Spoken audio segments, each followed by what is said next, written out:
వచ్చి next election గురించి మాట్లాడినావు కదా, 2 ఎలక్షన్ల తర్వాత రేవూరు ప్రకాష్ రెడ్డిని గెలిపియాలి అని చెప్పినావు. రేవూరు ప్రకాష్ రెడ్డి అంటే పరకాలకి తెలియదు, పరకాలంటే రేవూరు ప్రకాష్ రెడ్డికి తెలియదు ఎలక్షన్ల ముందట. అవునా కాదా? ఎవరు వచ్చిండ్రు? కొండ మురళి వచ్చి తిరిగితే రేవూరు ప్రకాష్ రెడ్డి గెలిచిండు. ఈ రోజు 4-5 నియోజకవర్గాలలో తిరిగి ఆ రోజు గెలిపించుకున్న వ్యక్తి, నువ్వు కార్లో కూర్చోబెట్టుకుని తిరిగిన వ్యక్తి ఈ రోజు ఎందుకు గుర్తొస్తలేదు నీకు?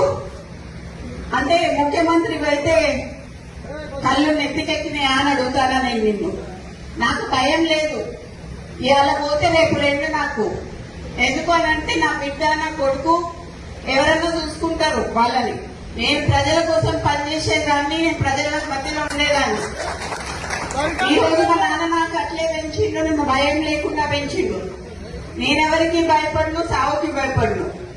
కానీ ఈ రోజు చాలా ఈ 2 ఏళ్ల వరకు ఎందుకయ్యా ఇలా రాజీనామా చేయమని చెప్పు. ఇలా రాజీనామా చేసి ఎలక్షన్లకు రా. నా ఇల్లు ఇక్కడ మంచినీళ్ళు ఉన్నది, 3 అంతస్తుల బిల్డింగ్ నీకు ఇస్తా. వచ్చి అక్కడనే ఉండి రేవూరు ప్రకాష్ రెడ్డికి నువ్వు వచ్చి క్యాన్వసింగ్ చేయి. రేవూరు ప్రకాష్ రెడ్డి గెలుస్తారా, లేకపోతే కొన్న కుటుంబంలో ఎవరిని గెలుస్తారా? ఈ రోజు నేను